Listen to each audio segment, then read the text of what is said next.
Bueno, dicho lo dicho, mis queridas y mis queridos, vamos a recibir al doctor en ciencia política, coordinador de estrategias focalizadas en prevención del delito.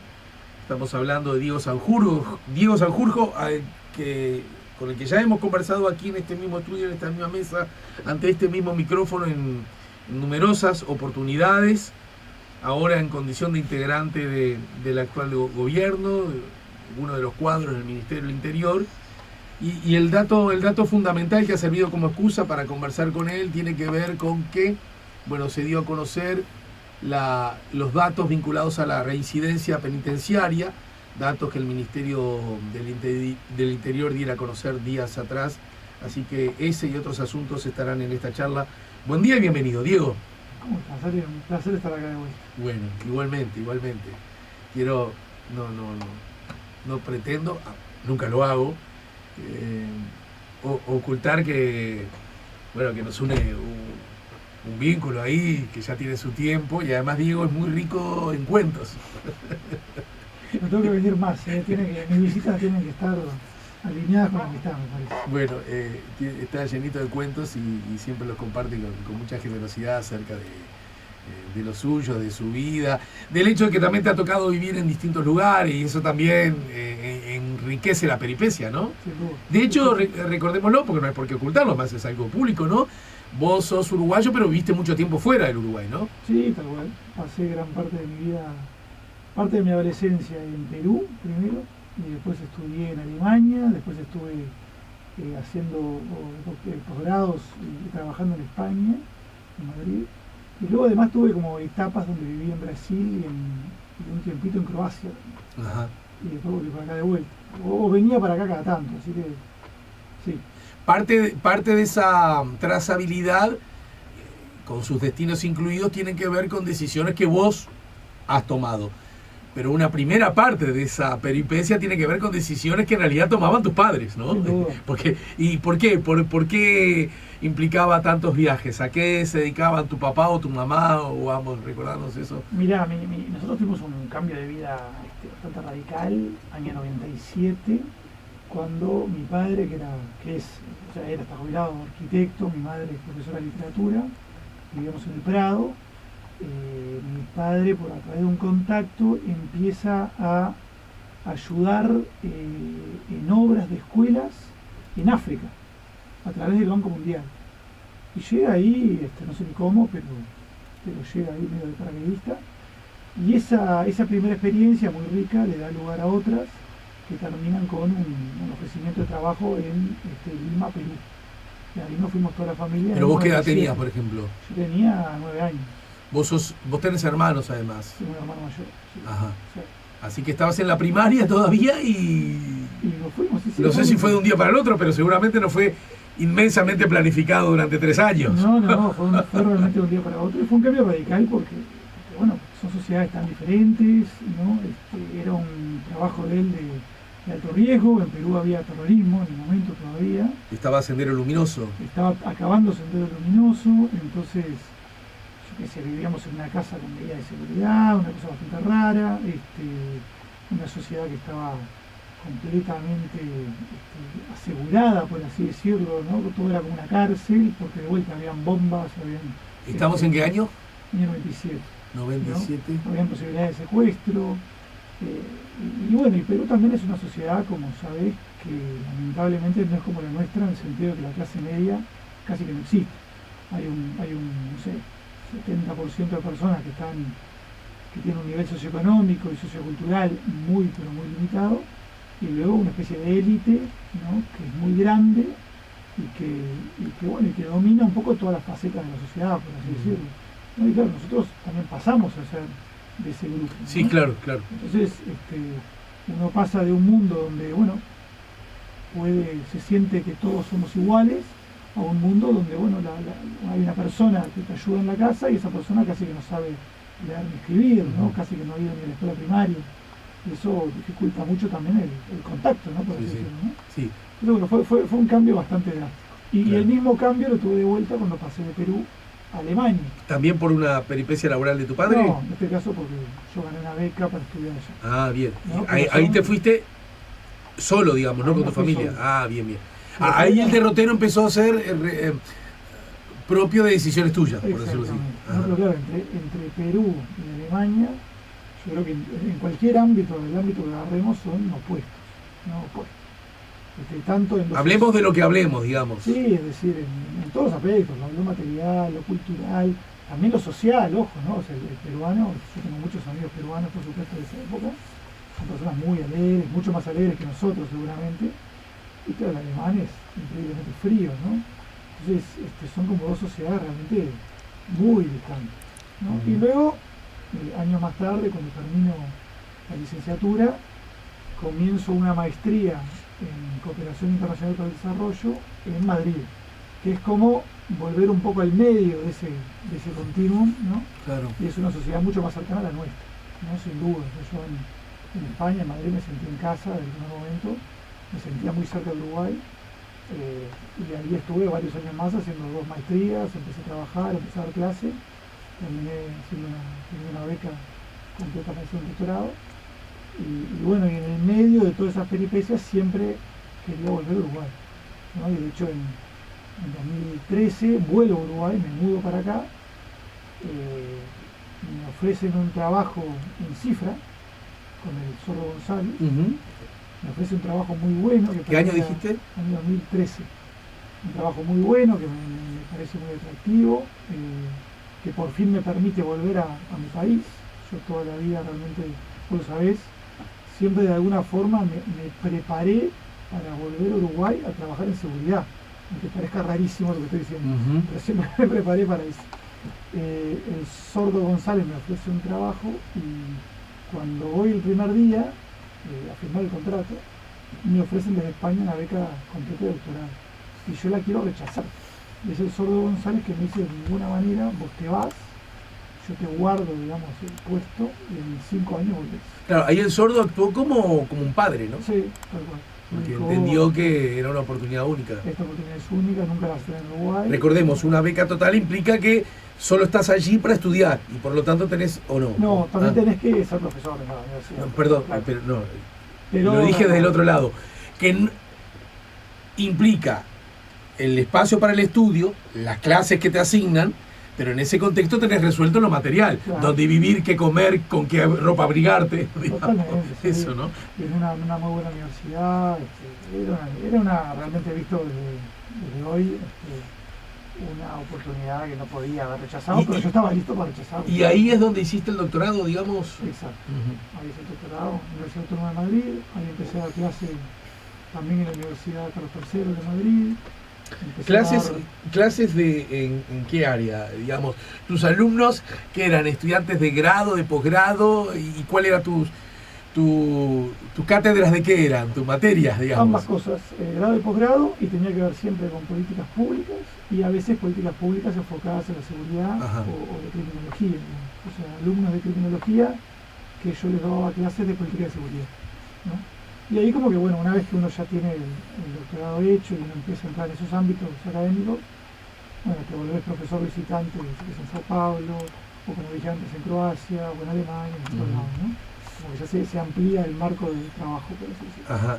Y a propósito de tu vida, dijiste de Sao Paulo, que en Brasil también entonces... En la USP, en la Universidad de Sao Paulo, también... ¿Pero ahí te hablas en español o manejas el portugués también? Bueno, en ese momento era un portuñol tirando de español. Porque pensé en Alemania, ¿cómo estás con el alemán? No, en alemán muy bien. Yo ¿Sí? siempre fui, mi madre era profesora de alemán, siempre fuimos al liceo alemán. O sea, cuando fuiste a Alemania ya sabías alemán. A ver, sabía alemán, una cosa es saberlo para clases de filosofía, ¿no? Es distinto. Pero, entiendo. Vos sabés que eso también me marcó, en el sentido de que como yo no era capaz de entender todo lo que decían los profesores, yo lo que hacía, las clases no tenías que ir presencialmente, podías, si no querías, no ir a clase. Entonces yo me pasaba todo el día en la biblioteca, leyendo, porque ahí las clases me dificultaba realmente entender a veces a algunos profesores. Entonces yo iba a la biblioteca y me pasaba todo el día leyendo todas las lecturas y todos los manuales. Y aprendía mucho más de lo que uno aprendía en clase, claro, evidentemente. Claro. Eso me ayudó, creo, para toda la vida. Es decir, siempre fui una persona que complementaba mucho o usaba poco al profesor y utilizaba mucho más ¿Y cómo, lo académico, ¿y ¿no? cómo se Porque- produce luego de ese doctorado, el cual el sordo te dijo, dale, no podés rechazar esto, ¿no? Tranquilo en cuanto a tu futuro, ¿cómo, cómo se lleva a cabo tu nuevo desembarco al sur, aquí a Uruguay? Bueno, en el medio conocí a mi esposa, que vos la conocés, que también es brasilera, que la Ujú. conocí en Europa. De ¿Por qué Porto dijiste que Alegre. también en Brasil? ¿Quién va a ser brasileño? No, porque me dijiste lo del portugués. Ah, está, lo de Sao Paulo, que daba Ahora clases. mi Sí, portugués sí. es bastante mejor, evidentemente, Sí, porque lo hablo en casa, ¿no? sí, meu amor te sale bien, por lo menos. Exactamente. En aquel momento era un poco precario, ¿no? Pero hoy creo que hablo bastante bien portugués. No sé dónde estaba. Ah, ¿cómo volví a ¿Cómo Uruguay? volviste al Uruguay? Sí. Claro, bueno, intentando volver, siempre quise volver, siempre lo tuve claro. Pero para déjame ser tu tío, ¿no? Terminaste ese doctorado en España y... Ya tenía un trabajo ahí mismo en España. O sea que seguiste por ese derrotero. Sí, sí, No, sí. no es que terminaste y dijiste, uy, tengo el ofrecimiento del sordo, que además no sé si a esa altura aún estaba con vida. Claro, falleció. Claro. Falleció en el medio, Claro. efectivamente. Pero no tenía nada en Uruguay, pero tenía la verdad que tenía un buen ¿Y a trabajo tu en actual España. esposa brasilera, ella dónde la conociste? La conocí en Ginebra, donde también trabajé como profesor investigador visitante. Okay. Sí, en temas de control de armas. Ahí la conocí, ahí empezamos la relación, ella se mudó conmigo a Madrid y yo estaba... Para, es una relación que estoy sacando cuenta, ya tiene unos cuantos años, ¿no? Sí, tiene unos 8 años. Sí. Y bueno, siempre se mantuvo, como te digo, mi obsesión con volver a Uruguay a ayudar en materia de seguridad. Y bueno, en 2018, a través de distintos contactos, me avisan que hay unas becas de postdoctorado en la Universidad de la República. Me postulo, la gano y bueno, y ahí renuncio al trabajo que tenía allá y nos venimos para acá los dos un poco no la aventura porque tenía un contrato de 2 años, claro. pero también era un contrato medio precario, ¿no? Pero bueno, medio que me lancé a eso, fue lo que siempre quise hacer y la verdad que por suerte no me arrepiento lo más mínimo porque me dio bastante bien. ¿Y cuándo y cómo se produce la incursión en la política? ¿O durante todo este tiempo siempre estuvo la política presente y el Partido Colorado en particular presente? ¿Cómo se produce esa síntesis? Yo siempre tuve desde el extranjero una cierta conexión con el Partido Colorado, alguna vez asesorando en alguna cosa menor a alguien, pero claro, no como militante porque yo no estaba acá directamente. Pero siempre tuve como propósito también ingresar a la política. Siempre lo quise hacer en mi país. En España también asesoré un tiempo a candidatos del PSOE o de Ciudadanos, que Ciudadanos también pasó a existir acá, sí, claro. Parte de Ciudadanos, Claro. pero en España existe, ahora ya medio moribundo, un partido nuevo que se llamó Ciudadanos, que era parecido, una onda parecida a la de Calvi, por así decirlo. Y bueno, ahí también asesoré un tiempo. ¿Ciudadanos allá? Sí, Ciudadanos allá, informalmente en todo Sí. caso, ¿no? Pero asesoraba en materia de seguridad. Sí, Lucía, por lo menos con los resúmenes a veces un poco a las apuradas que a veces uno tiene que hacer para a ver en qué lugar de la cuerda de ropa te cuelga.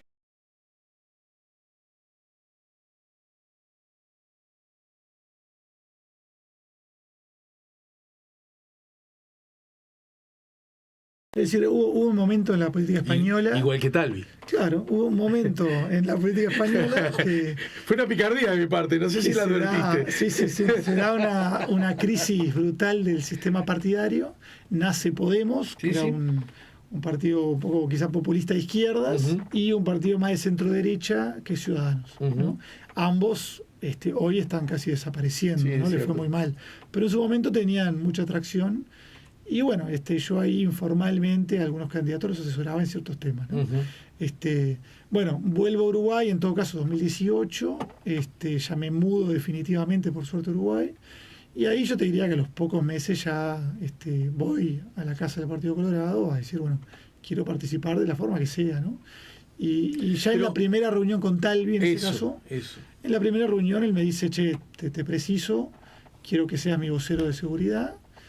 Y ahí hay como un salto medio raro de que pasó a la primera línea de la política. Acá me tenés que contar, porque además, aunque podrás o no creerme, supongo que sí, que no hay razones para que no me creas, me resulta como difícil de entender si así son las cosas o si así pueden llegar a ser las cosas para que alguien, está bien, vos venías con unas credenciales harto sólidas, muy sólidas, y por lo tanto algo que se está construyendo tiene por naturaleza, cualquiera puede entenderlo, más allá de que se construya con gente que ya está en la política, la construcción de algo implica que la puerta está, si querés, un poquito más abierta que en otros lados. Hasta ahí podemos, ¿no?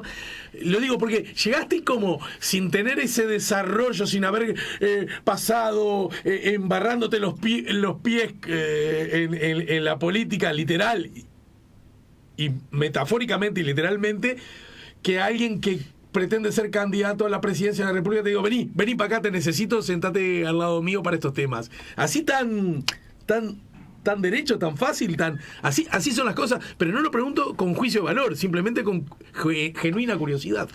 Yo creo que eso en Uruguay es bastante excepcional y sin embargo es bastante más común en otros países. Claro. Es decir, en otros países sí pasa eso. Pasa que las personas que, por ejemplo, ¿no? Yo hablo por ejemplo, mi ámbito de conocimiento, ¿no? Las personas que saben de seguridad son también las que participan políticamente, es decir, los políticos están especializados, por ejemplo, en seguridad. En Uruguay eso no pasa, no suele pasar, ¿no? Es decir, las personas que a veces están creando los programas de seguridad son personas que realmente no tienen ningún conocimiento sobre el tema, más que el sentido común. Y yo creo que ahí Talvi era una excepción, él mismo era una excepción en ese sentido, y él veía, no, yo necesito a personas que realmente sepan de la materia. Uh-huh. Y bueno, y sí, la verdad que él me agarró, yo era un militante más, con experiencia técnica, que quería ayudar, y me puso en la primera línea, me dijo, mira, mañana vas a ir a la tele a hablar de esto, punto.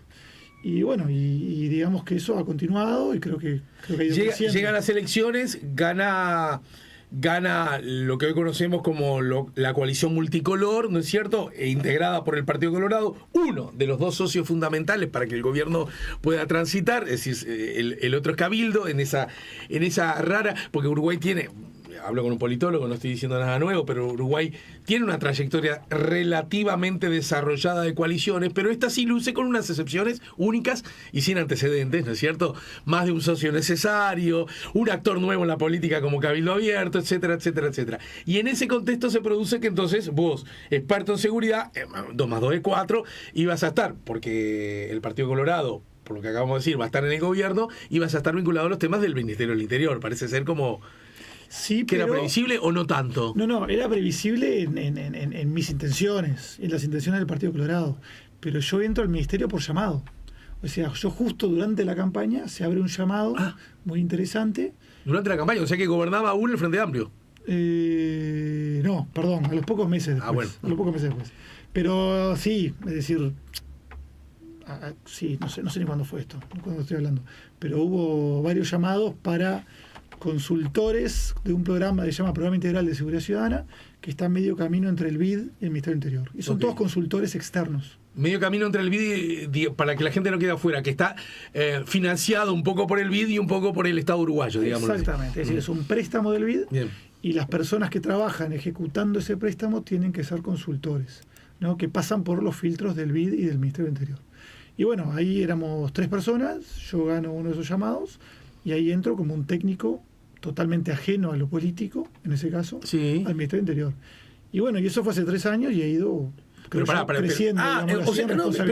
Y además tampoco, de verdad que acá no había ningún tipo de picardía.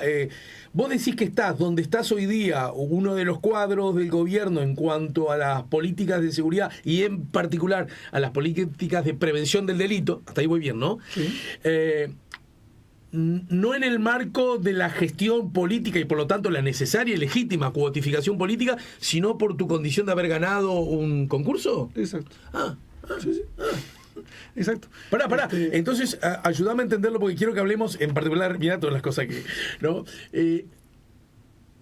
Vos, eso implica, si yo lo miro afuera, cierta fortaleza y cierta debilidad. Por un lado, la fortaleza, bueno, yo estoy acá porque me gané el lugar por mi currículum, porque concursé. Sí. Jugué la carrera y llegué antes a la meta, ¿no?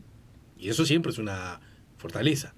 Sí, yo creo que sí. Y la otra, la debilidad, que en un sistema político, además tan marcado por la presencia de los partidos políticos, que además legítimamente, en este caso, acceden al gobierno, vos te sentís que estás ahí respaldado, apoyado, secundado, apuntalado por el Partido Colorado, o no tanto, porque en realidad vos no ingresaste por ahí, más allá de tu militancia colorada. A ver, yo siento un muy ¿Se entiende, fuerte, no? Sí, claro. Siento un muy fuerte apoyo del Partido Colorado, particularmente de mi sector. Además soy muy cercano a todos los líderes partidarios, pero no ha habido nunca y no va a haber la necesidad de que me apoyen en mi cargo, porque como vos decís, estoy ahí por un llamado, ya está. Pero pará, mañana hay elecciones. Mañana no, el año que viene, ya lo sabemos. Y por lo tanto, pasado, el otro año, asumirá un nuevo gobierno que a lo mejor está constituido por la misma gente que hoy gobierna, en líneas generales, o a lo mejor está constituido por la hoy oposición. ¿Tu cargo está fuera de discusión? No, porque en realidad es un trabajo de consultoría anual que termina ahora en octubre, de hecho. Es decir, ahora en octubre se acaba el contrato que yo tengo con el Ministerio del Interior. ¿Y te quedas sin trabajo? Y ya tenemos hablado un nuevo puesto, vamos a ponerlo así, que sea además más representativo. En el Ministerio del Interior. En el Ministerio del Interior, de las tareas que yo realizo. Porque claro, tanto con el ministro Larrañaga como con el ministro Heber, ellos, bueno, me dan la confianza desde el principio para hacer bastantes más cosas de las que debería hacer en la consultoría. Pero me quedo con la idea que Colorado sigue siendo, ¿no? De la perspectiva política. Por supuesto, bien. Más que nunca. Y en este contexto, ya de paso, no era ni por asomo la primera pregunta que quería hacer, pero bueno, surgió. De cara a las próximas elecciones, cuando de alguna manera las candidaturas, algunas ya se están perfilando y otras casi se están preanunciando. Vos, primero, tu vínculo con Ciudadanos, seguís siendo, digamos, cuadro político del sector ciudadano, no necesariamente más tibio. 100%. Bien.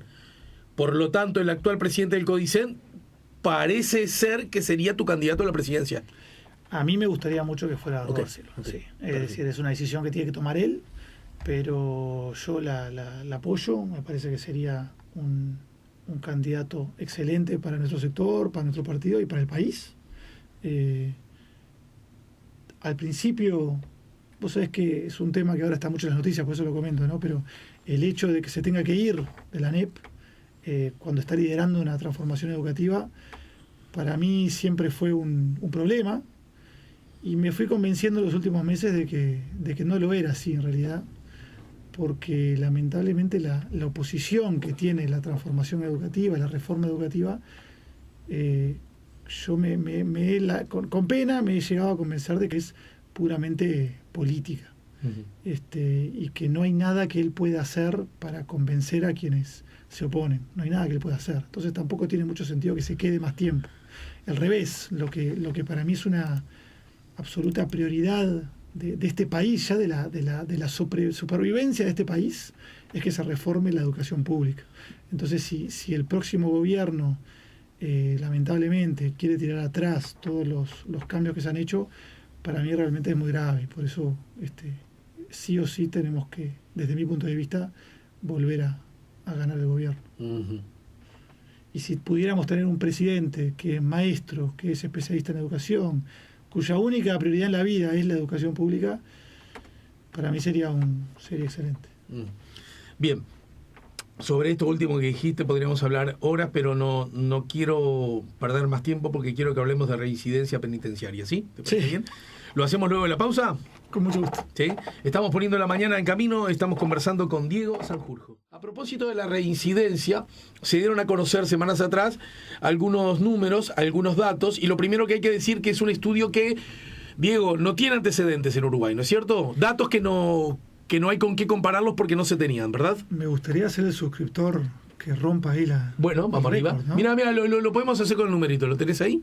¿Cómo es? ¿Cómo es el canal? Te lo voy a hacer una más fácil. Te mando el link. Vamos a hacerlo en cámara. Acá tengo, Sanjurjo, te busco acá. A ver, San Diego, acá. Te pongo, fíjate que en el chat de nuestro WhatsApp te acabo de mandar un link. Bien. ¿Lo recibiste? Sí. Pinchás el link. A ver, vamos a ver si funciona el sistema. Bueno, y funciona. Tengo que verte eso. Ojalá funcione. Ojalá funcione. Bueno, estamos haciendo suscribirse y tenés una opción, ¿sí o no? Ya está. Si le pones sí, ya te suscribiste. Entonces ya está. Ya está. ¿Soy el cuarto que hacía falta o no? Faltan 3. 5.767 deberíamos tener ahora, Diego. ¿Para qué Diego está haciendo? No sé si es inmediato. Ya. Pero ya te suscribiste. Se ríe Diego del otro lado. Me gusta ayudarte a conseguir esto. Gracias, fuiste muy amable. Bueno, estábamos hablando de la reincidencia. No, el Uruguay tenía como ese déficit. No contaba con ese dato, ¿no? No es el único. Es decir, tenemos una cantidad de datos que son elementales, fundamentales para hacer políticas públicas eficaces, que simplemente no tenemos, ¿no? Y que deberíamos haber tenido hace décadas. Sí, claro. ¿No? Entonces, capaz que el primero, ¿no? Aquel que cuando yo llego al ministerio en 2020 digo, ¿cómo es posible que un país no tenga esto? Es el indicador de la reincidencia penitenciaria, que vendría a ser el norte de todo el sistema penal. Es decir, es el número que nos dice cuántas personas que pasan por la cárcel vuelven a la cárcel por cometer un nuevo delito, ¿no? Es decir, nos habla básicamente de la eficacia de la policía, del INR, de la Fiscalía y del Poder Judicial. Pero además permitidme, y lo digo charlando con vos en este tramo de la charla horizontalmente, ¿verdad? Que también nos habla de otro asunto que tiene que ver con justicia o sin ella, con acierto o sin ella, no quiero meterme ahora en ese baile, de un relato que había resultado relativamente eficiente y tentador para buena parte de la población, y era, ante los problemas de seguridad lo arreglamos con más cárcel y más tiempo. ¿Verdad? Que por derecha o por izquierda, yo no quiero incomodarte ni generar, pero en general, y yo siempre digo que desde la recuperación democrática al Uruguay le pasaron un montón de cosas y muchas de ellas muy buenas. Soy de los que cree que desde que hemos recuperado la democracia, en general, el tránsito republicano ha sido satisfactorio en líneas generales. Casi todos los insumos que tienen que ver con los datos dan mejor a la vida de las personas. ¿Está? Entonces, se puede decir, vamos bien, podríamos ir más rápido, podría hacerlo, pero mal no vamos. Sin embargo, hay un dato que parece que viene como a contracorriente, como el salmón, y que tiene que ver que ha crecido el número de delitos, ha crecido el número de personas presas y ha crecido el número de penas. Por lo tanto, yo siempre le digo, pero doctor, si yo lo que quiero es bajar la fiebre y usted me da un remedio, y el remedio de que tomo el remedio lo único que hace la fiebre es subir, es hora que nos preguntemos, a lo mejor el remedio no es este, debería ser otro, o no, o es muy raro lo que estoy diciendo. No es raro, tenés razón, pero pero marche preso, mejor dicho que nunca, pero marche preso. Es que a veces acá en estos temas es como que siempre la conversación es muy maniquea, ¿no? Entonces, si yo digo bueno, hay cierta parte de la población penitenciaria que estos números me muestran que estarían mejor en penas alternativas, ya automáticamente me dicen, pero entonces el homicida tiene que ir a una pena alternativa. No, por supuesto que no. O sea, hay gente que sí necesita más cárcel, es así, y que a veces a lo mejor tiene que tener penas más largas. Sí, yo lo creo que sí. Probablemente. Hay otras personas que no, evidentemente. ¿Qué nos muestra este estudio, que de vuelta viene muy atrasado? Nos muestran que a los pocos años de haber salido en libertad, el 70% de todos aquellos que pasan por la cárcel ya cometieron un nuevo delito que los devolvió a la cárcel, ¿no? Entonces, sacar ese número no fue fácil, fue realmente un trabajo de 3 años, con todo un equipo, donde tuvimos que modernizar todo el sistema de gestión carcelaria, todo un sistema informático que gestiona a la población carcelaria a nivel nacional. Tuvimos que armar y depurar una base de datos de decenas de miles de personas, y luego tuvimos que definir el indicador y empezar a medirlo, ¿no? Y lo que nos muestra es que, por ejemplo, si tomamos como referencia el año 2019, todos los que salen en libertad durante ese año, a los 6 meses de haber salido en libertad, ya el 30% ya regresó a prisión por un nuevo delito. Sí, es cierto. ¿Tá? Al año ya es el 44%, a los 2 años casi el 60%, a los 3 años el 65%, y como esa curva de crecimiento se va aplanando, ya sabemos que en años subsiguientes se va a estabilizar en torno al 70%. ¿Qué significa esto? Que de todas las personas que pasan por nuestro sistema penal, solo logramos convencer o disuadir al 30% de no delinquir nuevamente, ¿no? Y acá hay que tener mucho cuidado con las inferencias que se hacen. Y sin cuestionar el número, el grueso del número, que es ese 70%, además yo te he leído en estos días y también te he escuchado, haciendo hincapié que el gran resumen podría ser ese 70%, más allá que hay segmentos específicos hacia donde hay que apuntar las baterías, que probablemente vayamos ahora a eso. Yo incluso me atrevo a decir que la reincidencia es 70% por lo menos, porque nada indica que todos los ciudadanos que estuvieron presos, recuperaron la libertad y volvieron a cometer delito, fueron primero descubiertos y apresados por ese delito. Sí, a ver, técnicamente tenés razón, pero a su vez también estamos hablando de vuelta, decenas de miles de personas. Entonces ahí digamos que esa gente que pasa por debajo del radar, sí, está bien, termina siendo casi residual. Entendido. Pero Igual no pretendía cambiar el espíritu, sí, pero yo decía, el 70% en todo caso como piso, porque es el que seguro volvió a prisión. Seguramente. No, y lo otro es que vos me decías antes, ¿no? Este es un número que faltan una cantidad de indicadores clave para poder tener buenas políticas públicas de seguridad. Por ejemplo, la reincidencia judicial. Porque estas son las personas que salieron de prisión y cometieron un nuevo delito que los llevó nuevamente a prisión. Hay una cantidad de personas que cometen delitos que no los llevan nuevamente a prisión. Los llevan, por ejemplo, a una pena alternativa o a una multa o a algún tipo de infracción menor, ¿no? El indicador de reincidencia judicial es mucho más grande, ¿no? Entonces, ¿qué nos tiene que hacer entender esto? Bueno, primero que a través de este número podemos empezar a medir cosas, que eso es algo fundamental. Tenemos que empezar a medir lo que hacemos, ¿no?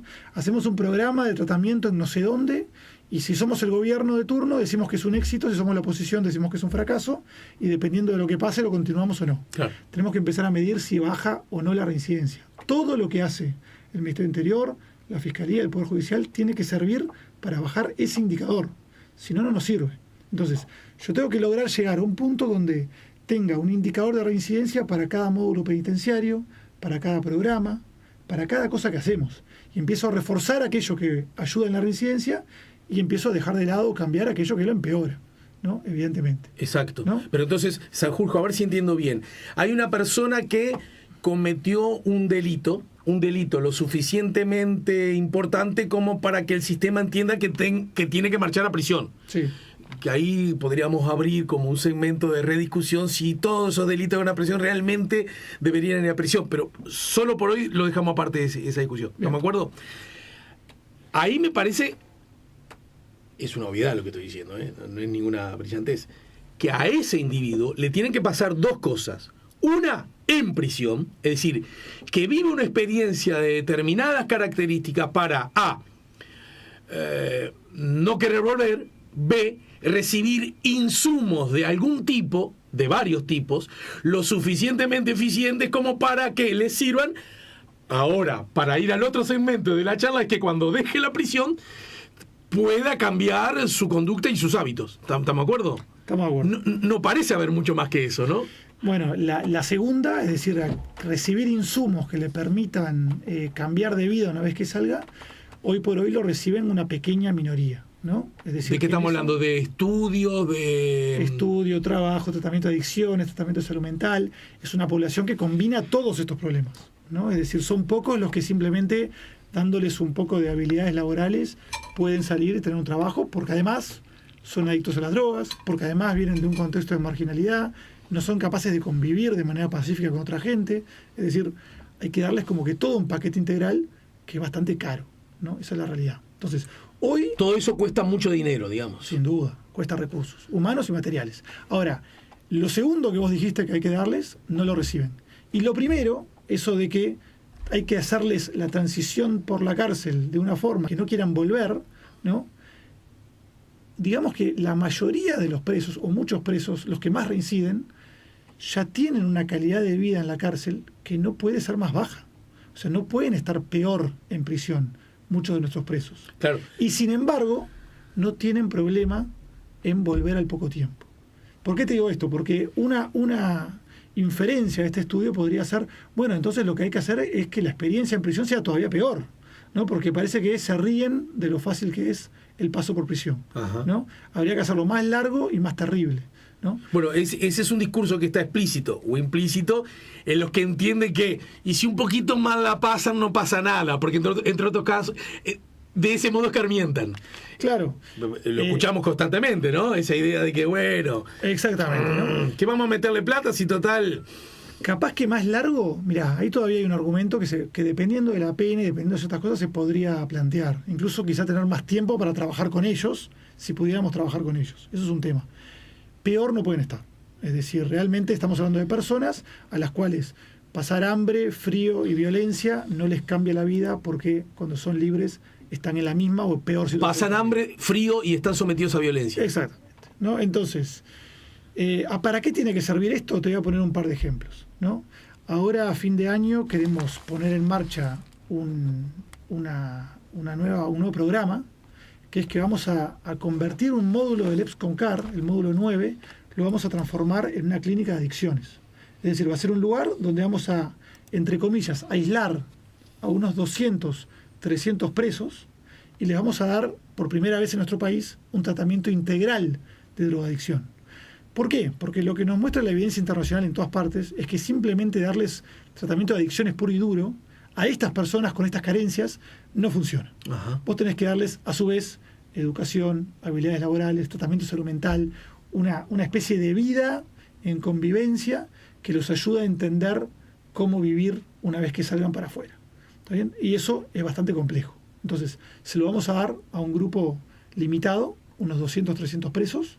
¿Y qué es lo que yo tengo que lograr? Que la reincidencia de esas personas baje. De tal manera que yo lo pueda medir a los 6 meses y demostrarle a la sociedad uruguaya, a la sociedad política, al sistema político, miren, esto cuesta dinero, es verdad, pero con esto yo bajo la reincidencia y con esto bajo el delito. Y ahora en vez de hacerlo a 300 personas, tengo que ampliarlo a 2.000 personas. ¿No? Y ahí es que vamos a empezar a bajar el delito. ¿Cuándo arranca ese programa para esas 300?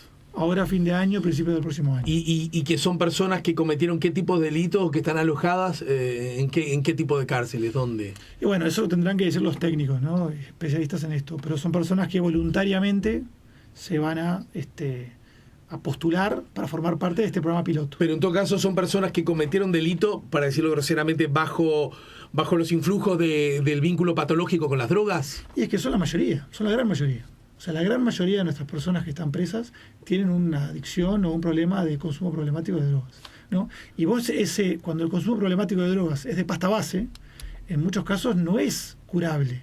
Es tratable en el sentido que esa persona tiene que aprender a convivir con esa adicción, ¿no? Es bastante complejo y requiere muchos recursos. Pero este dato, el dato duro de que el 70% reincide, de alguna manera no... Lo digo porque hay voces desde esta perspectiva mucho más punitivistas en todas las sociedades, ¿no? Vamos, no enloquecernos, en los sistemas políticos también, en el gobierno que vos integrás también, en el partido que vos integrás también, partidos que históricamente han sido, como ustedes les llaman, los cachol, entonces siempre han tenido como dentro del mismo partido miradas muy distintas acerca de los hechos de la realidad, estamos de acuerdo en eso. Entonces, yo no me canso de ver siempre constantes referencias explícitas o implícitas a la idea de que justamente miradas como la que vos planteás, mejor dicho, miradas que incluyen estudios que arrojan los resultados, de alguna manera van en contra de esa mirada más punitivista, ¿no es cierto? Entonces, esa idea, estos datos, no son lo suficientemente claros para, por lo menos, aún en esas personas y en el resto de la sociedad, la tentadora idea de que esto se arregla metiendo A, cada vez más personas presas, A, y B, cada vez más tiempo presas. Esa no, es una idea que ya no funciona, y ni siquiera hablo de los derechos humanos, de las convenciones internacionales, del derecho a que el castigo consiste justamente en perder la libertad y no castigos adicionales haciéndome el chancho rengo, ¿verdad? Es decir, eso ya no es lo suficientemente contundente como para frenar esa tentación punitivista. A ver, primero hago una aclaración evidente de vuelta, porque después te cortan una parte de la entrevista y parece que te pueden encajonar muy fácilmente en algún lado. Hay personas que tienen que ir presas por mucho tiempo, hay personas que nunca van a lograr vivir fuera de manera pacífica, hay gente que no se quiere rehabilitar o que no puede rehabilitarse, y que no puede dejar de hacerle daño a otros. Está bien, digo, es la segunda vez en la nota que lo decís, entiendo las precauciones que estás tomando, pero ese universo es un universo infinitamente más pequeño con relación al mundo de los grandes delitos. También es cierto eso. Bueno, alguna vez tenemos que hablar de las mayorías, no justo del dato único, específico y concreto de un segmento muy pequeño de la sociedad. No, pero te lo digo porque después en algún lado pasa algún video de Diego Sanjurjo dice que los homicidas tienen que ir a penas alternativas. Sí. Y no estoy diciendo eso. Hay personas que me gustaría que nunca salgan de prisión directamente. Y personas que no se quieran rehabilitar directamente, no pierdo el sueño por ellas. No me interesa. Mira, el Uruguay de impunidad conoce mucho porque se han cometido los peores, los más inimaginables crímenes en nombre del Estado y muchos de esos están en las casas. Así que si de verdad queremos que los crímenes graves, verdaderamente graves, marchen a prisión y por mucho tiempo, sí tendremos de que aprender. Pero no voy a ese extremo. Bien. No vayas vos, no voy yo. Bien. Vayamos a este otro. Entonces, tengo sí una población muy grande de personas que por diversas razones salen de prisión y reinciden prácticamente de forma automática, es casi inmediato. Pero es que casi no tienen plan B, según lo que yo te he escuchado a vos. Ahora voy a la otra política que queremos poner en marcha pronto, que también está relacionado con este indicador de reincidencia. Tenemos un grupo enorme de personas que incurren en lo que se llama a veces reincidencia inmediata. Significa que la persona sale de prisión, no tiene familia, no tiene pareja, no tiene amigos, no tiene nadie donde caerse, no tiene lugar donde caerse muerta, no tiene techo, no tiene comida, no tiene para el pasaje, reincide el primer día, a la semana, al mes o a los 3 meses, ¿no? Entonces, ¿cómo podemos cambiar esto? Lo que estamos pensando ahora ya desde hace un buen tiempo es, con el comisionado parlamentario, con el MIDES, darles una especie de, a algunos presos, una especie de kit de resocialización, donde la persona que va a salir en libertad se le va a dar una tarjeta cargada de transporte público y una tarjeta de particular, especial del MIDES, una tarjeta social que sea intransferible y que le permita, digamos, tener ciertos recursos mínimos muy básicos para poder encauzar su resocialización las primeras semanas o los primeros meses, ¿no?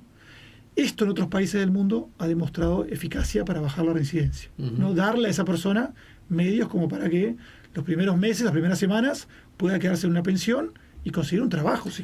¿Y cómo hace para conseguir trabajo? ¿No hay un agente del Estado que le dé como una mano? Porque tampoco es fácil ir a golpear para cualquiera, más allá que justamente la desocupación ahora no luce como un inmensísimo problema, que yo creo que nadie vacila en marcar como un tilde de acierto en la trayectoria del actual gobierno, ¿no es cierto?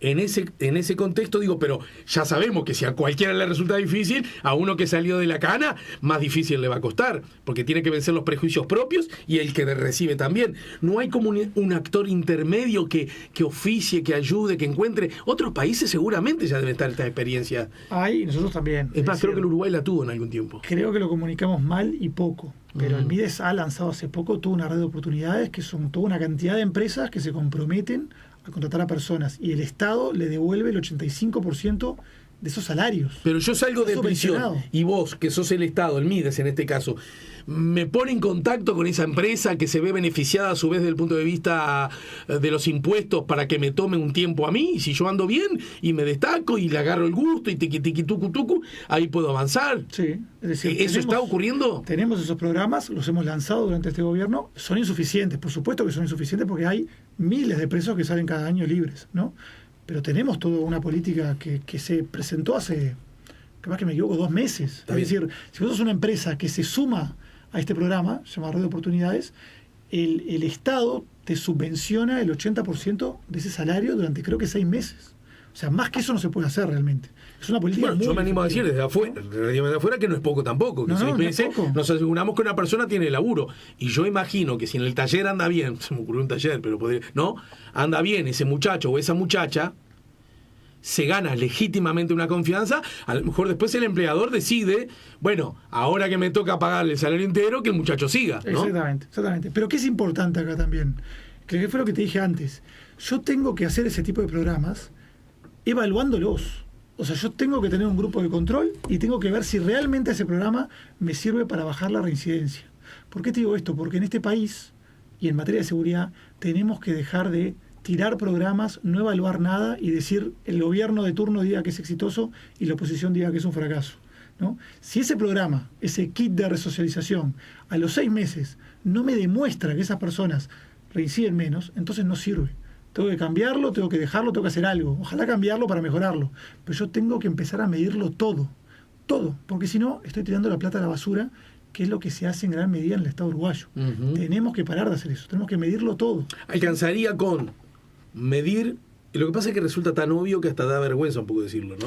Sí, pero no medimos nada. Es más, si vos, es lo que dijimos antes, este indicador de reincidencia llega décadas tarde, y no solo décadas, sino que si vos buscás en Google, hay una cantidad de jerarcas de todos los partidos que han hablado de la reincidencia.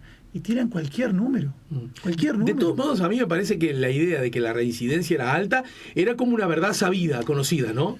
Claro, pero digamos, hemos tenido, no quiero decir nombres y apellidos porque no está bien y porque además son personas que hicieron un gran esfuerzo, pero personas que salieron a decir esto que yo estoy haciendo en las cárceles, por ejemplo, ha bajado significativamente la reincidencia. Lo dicen sin ningún número detrás, sin ningún tipo de evaluación, sin ningún control, ¿no? Y eso es dinero público que se malgasta. Entonces, este indicador, lo digo porque estamos hablando de este indicador, me permite ahora empezar a demostrar qué cosas funcionan y qué cosas no funcionan. Y lamentablemente yo creo que la sociedad uruguaya, una parte de la sociedad uruguaya, a veces considera que nuestra idiosincrasia es tan particular que todo lo que se sabe a nivel internacional en Uruguay no funciona o es distinto. Entonces, el mostrar, que vos lo dijiste, ¿no? El mostrar que a nivel internacional esto está comprobado que funciona o esto está comprobado que no funciona, a muchos uruguayos no les convence lo más mínimo. Bueno, lo más mínimo. Esta vocación de ser el único y excepcional de la clase es el planeta, ¿no? En Uruguay está bastante desarrollada.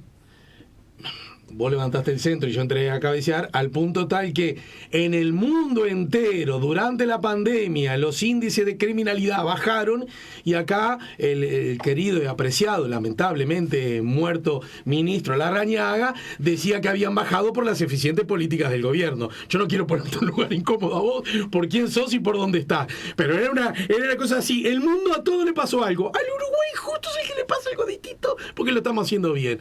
Y todos sabíamos que no era así. No te puedo dejar pasar eso, te imaginarás. Es decir, la mayoría de los delitos han bajado durante la pandemia y después de la pandemia. Hay delitos que no. Hay delitos que no. Y a nivel internacional... Yo estoy hablando del segmento de la pandemia donde todavía movilidad, o la movilidad era clara, subrayadamente reducida, era obvio que iba a haber menos delitos. Le pasó al planeta entero. En el planeta entero se está generalizando. En el planeta entero hubo países donde los homicidios bajaron por la pandemia y hubo países donde los homicidios subieron por la pandemia. A nosotros los homicidios nos bajaron y después subieron de vuelta. Pero hay otros delitos, como el abigeato, la rapiña, el hurto, que bajaron y siguieron bajando por la gestión del gobierno. Eso lo podemos seguir peleando toda la entrevista o seguimos con lo anterior. No, yo me hablaba de la pandemia, ¿no? Después de la pandemia ya hace un rato que terminó. Está bien. Yo hablé simplemente de esa idea, esa cosa vocacional que le sale al uruguayo, que se usa en todos los segmentos. Es decir, acá las cosas son distintas que en el mundo. Pero bueno, por eso, porque hay muchas personas que realmente no confían en la evidencia más que comprobada a nivel internacional, es que yo tengo que medirlo en Uruguay, ir con la persona y decirle, este programa que vos pusiste adelante o que vos rechazaste, mirá, funciona, te lo pruebo que funciona, ¿no? Claro. Eso es lo único que yo creo que va realmente a cambiar algunas cabezas y empezar a tener un norte de por dónde ir, ¿no? Y desde esa perspectiva, del mismo modo, Uruguay tiene una cosa que sí está objetivamente buenísima y que no necesariamente ocurre en todos lados, que los datos, ya estamos terminando igual, que todos los datos, por ejemplo, vinculados a lo del Instituto Nacional de Estadística, la inflación, nada menos, con la importancia que ello tiene, son indiscutidos. ¿No es cierto? Gobierne por más derecha, gobierne por más centro, gobierne por más izquierda. Los datos del INE son los datos que todo el mundo da como buenos para aplicar o no políticas, para ejercer o no críticas, para sugerir o no aplausos. ¡Viva la libertad! ¿Estamos de acuerdo? Estamos. ¿Tenemos chances que este tipo de datos, que esta trazabilidad numérica, de que este rigor acerca de que las políticas siempre tienen que ser medidas, entre otras cosas, para saber si las continuamos, las corregimos o las cambiamos? Una obviedad tan grande como una casa, ¿verdad? Esto que ahora se arrancó y que no tenía antecedentes, cualquiera sea el futuro derrotero político del Uruguay, ¿esto se mantendrá? Y bueno, eso no va a depender de mí, ¿no? Nosotros estamos haciendo un esfuerzo para que así sea. Pero digamos, la canaleta por la cual se realizan esto, ¿va a quedar hecha para que mañana llegue otro gobierno de igual o distinto signo político para que la recorra? Y bueno, mirá, este indicador primero, déjame hacer tu contexto porque para mí es un tema muy importante la transparencia de los datos del Ministerio del Interior, que a diferencia de lo que pasa con el INE, hay una mitad de la población, sea del palo que sea, que no confía en los datos que da el Ministerio del Interior, ¿no? Y eso es un problema grande de legitimidad y de confianza en la policía y en el Estado, ¿no? Esto yo lo quiero cambiar, lo queremos cambiar desde el Ministerio del Interior. Por eso en el proceso interpartidario le propusimos a todos los partidos políticos, por un lado, adoptar una política de datos abiertos, que todos los datos estuvieran abiertos en la web para que cualquiera, un periodista, un investigador, pudiera acceder a ellos y trabajarlos como se le diera la gana. Y por otro lado, les planteamos que el INE nos asesorara en todo lo que es la medición y la producción de datos. Y es más, planteamos que todo el trabajo de los datos pasara al INE eventualmente, ¿no? Como vos sabés, el Frente Amplio no nos quiso acompañar en esto. No apoyó ninguna de esas dos medidas. Entonces, nosotros lo estamos haciendo igual. Entonces, ustedes, hace más o menos ya unas par de semanas, pueden entrar a la página web del Ministerio, que ha cambiado. Tenemos una nueva página web donde hay datos abiertos. Ustedes se pueden bajar los datos de criminalidad, las bases de datos enteras, y analizarlas y trabajarlas de manera independiente. Y a su vez, queremos dentro de poco hacer justamente un convenio con el INE para que el INE nos ayude con esto, ¿no? Y este indicador, y ahora vuelvo a tu pregunta inicial, este indicador lo estamos sistematizando. ¿Qué significa esto? Que dentro de muy poco, a medida que la gente entra y sale de prisión en Uruguay, este número, ustedes lo van a poder ver en la página web, va a ir cambiando solo, ¿no? Okay. Si luego un día gana otro gobierno... El número de la reincidencia, todos estos datos. Exactamente. Si le gana un nuevo gobierno y dice, ¿sabes qué? No me interesa, ya estuve en desacuerdo cuando fue la estrategia interpartidaria, también quiero ponerme ahora, y lo tira abajo, y bueno, yo no puedo hacer nada, ¿no? También queremos hacer encuestas de victimización, queremos que las haga el INE, ¿no? Otra propuesta que le planteamos a los partidos, y el Frente Amplio estuvo en contra. Bueno, la idea es que el próximo año, ya tenemos el decreto casi armado, el INE empiece a hacer encuestas anuales de victimización a nivel nacional. Victimización, para que nadie quede afuera, ¿de qué estamos hablando? ¿De qué estamos hablando? Volvemos al principio de la entrevista. Yo te dije que faltaban muchos datos en Uruguay. Sí, ¿no? sí. Cuando decimos que en Alemania o en Holanda el delito baja desde los años 80 para acá, no lo decimos en base a denuncias, no lo decimos en base a los homicidios, lo decimos en base a encuestas de victimización, que cada año en esos países se encuesta a toda la población de forma representativa y se le pregunta si ha sufrido un delito. Y a través de mecanismos que ya están muy estandarizados a nivel internacional, se termina definiendo qué delito y si realmente lo sufrió o no y cómo fue, ¿no? Eso para no estar, a ver si lo entiendo bien, y para terminar, eso para no estar en la rosca y, estos son los que se denuncian, pero en realidad hay una troja de delitos más que nunca se denunciaron. Cortemos con eso que nos sirve para un lado, para el otro, según quien esté en el gobierno o en la oposición, ¿no? Exactamente. Es decir, cuando uno está en la oposición, dice, sí, pero todos los que no se denuncian, pero con los delitos que ocurren, y cuando está en el gobierno uno dice, estas son las denuncias, por lo tanto son los delitos. Cortemos con esa lógica. En Estados Unidos... ¿Lo entendí bien? Lo entendiste perfectamente. En Estados Unidos, pero no solo para evitar la discusión, sino porque ese dato es más fiable. Sí, claro. Además, para saber qué política aplicar. En Estados Unidos se hacen encuestas nacionales de victimización de forma anual desde los 80s. En Chile desde el año 2001. En Chile se mide el delito a través de encuestas de victimización. En Uruguay se hizo una, año 2017. Y como los resultados demostraron que había muchísimo más delito del que se denunciaba, el Ministerio del Interior mandó matar esa encuesta. Nunca se publicó, ¿no? Entonces, ¿qué queremos hacer nosotros? Se lo planteamos a los partidos, el Frente Amplio no quiso acompañar. Por decreto se va a se va a mandatar al INE a que sea el INE el que las haga anualmente, y la base de datos le va a pertenecer al INE, el cuestionario le va a pertenecer al INE, y además esos datos tienen que ser datos abiertos para que cualquiera pueda analizarlos de manera autónoma e independiente. Bien. ¿No? Te despido, no sin antes hacemos un comentario. Mira, justo dos tapas de diarios muy distintos, desde varias perspectivas. El País dice, detectan banda que falsificaba certificados para liberar a narcos. Se fugó otro. Heber dijo, no hay sintonía entre justicia y policía. ¿Qué es esto? ¿Qué tiene que pensar la gente cuando ocurre esto? Y es gravísimo.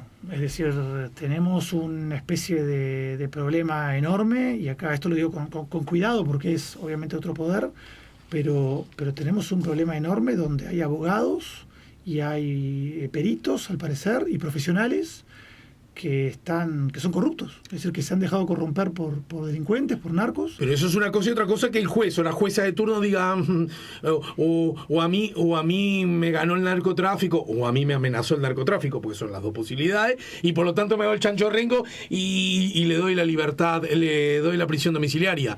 Bueno, ¿estaríamos en una circunstancia de estas? No lo sé, eso lo tendrá que decir la justicia. Lo que sí sabemos hoy por hoy es que hay profesionales, como te digo, que trabajan con la justicia entregando, no sabemos desde hace cuánto, ni a cuántas personas, certificados falsos, certificados médicos falsos, certificados de todo tipo, todos falsos, y que los jueces los daban por buenos. Bueno, lo que pasa es que con esos insumos el juez o la jueza no necesariamente tendría por qué dudar de esos insumos. Y bueno, lo que sabemos hoy es que hay que dudar. O sea, hay que dudar y hay que asegurarse. Hasta ese momento. Ahora claro. Sí. Mira, yo no sé si en Uruguay se hace esto, pero en otros países, por ejemplo, cuando uno entrega un certificado de cualquier cosa, sí, un certificado universitario, por ejemplo, abajo hay un código de barras que vos lo podés escanear y te lleva a una página web de ese organismo que certifica que ese certificado, por ejemplo, un título universitario, es legítimo, ¿no? Claro. Es real. Claro. Bueno, capaz que, no sé, digo yo que no es mi especialidad ni mucho menos, pero en Uruguay tenemos que empezar a dudar de todos los certificados que se presentan, ¿no? Y la otra es, que es muy distinta, pero está en el mismo plano, marcha atrás oficialista sobre microtráfico en cárceles.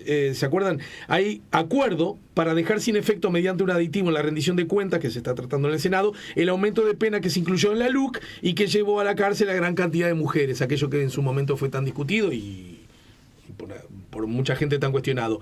¿Habría como entonces una marcha atrás sobre eso? ¿Algún comentario sobre este asunto? Sí, a ver, creo que la LUC tuvo 500 artículos, casi todos han sido muy positivos para el país, pero hay uno que sin duda estamos, creo que ya todos de acuerdo. Yo en su momento también me pareció que era probable que eso pasara, que tuvo consecuencias no intencionadas negativas, ¿no? Es decir, que personas muy vulnerables por un delito que es grave, porque tiene consecuencias graves, pero que digamos que bueno, que no ameritan a lo mejor la inversión que se tiene que hacer para que esa persona esté presa durante mucho tiempo y que además no le ayuda en nada, ¿no? Entonces, que nos gustaría que sobre todo mujeres de un origen de un origen muy vulnerable, que por meter drogas a prisión, bajas cantidades, terminan presas durante muchos años, empiecen a ir a penas alternativas. Y te digo más, algo que no sale todavía porque no se ha hecho público, es que estamos en conversaciones para con la ayuda de organismos internacionales, a esas mujeres concretas de las cuales habla este cambio normativo, darles también un acompañamiento. Es decir, que cuando tengan penas alternativas, esta pena no sea una pena domiciliaria, que a veces agrava el problema, porque la persona no puede salir de su casa y no puede trabajar y no puede darle de comer a los hijos, sino que tenga una libertad asistida y que además le demos un acompañamiento en forma educativa, de tratamiento, de trabajo, de lo que sea que esa persona precise, ¿no? Acá para terminar un poco la entrevista, no es posible bajar el delito si no bajamos la reincidencia. Y para bajar la reincidencia, lamentablemente no hay otra que darle a personas que tienen una mochila muy complicada encima, salud mental, adicciones, falta educativa, falta de trabajo, falta de todo, darle lo que esa persona precisa. O sea, hay que darle una especie de respuesta integral para que esa persona logre encauzar su vida y no termine reincidiendo, ¿no? Y esto es caro, esto no es lindo, pero es la única forma de bajar el delito. Y es la única forma que se ha encontrado a nivel internacional. No hay otra. Vos dijiste hoy más temprano algo que para mí me resultó muy interesante. Vos dijiste, en la medida que la persona cuando salga de la cárcel va a tener, igual que en la cárcel, todo entre comillas, ¿no?, hambre, igual que en la cárcel, falta de techo, igual que en la cárcel, violencia, no lo va a vivir como una dificultad volver a la cárcel, ¿no es cierto? Es que entonces, hay personas que van a la cárcel para comer. Diego Sanjurjo, la clave de esto, una vez más, no es que no haya personas que no tengan hambre, que no tengan techo y que no tengan violencia. Sin duda, pero eso es difícil, no es fácil. Gracias, Diego, por el tiempo. Muchas gracias. Saludos. Nos reencontramos más temprano que tarde. Siempre.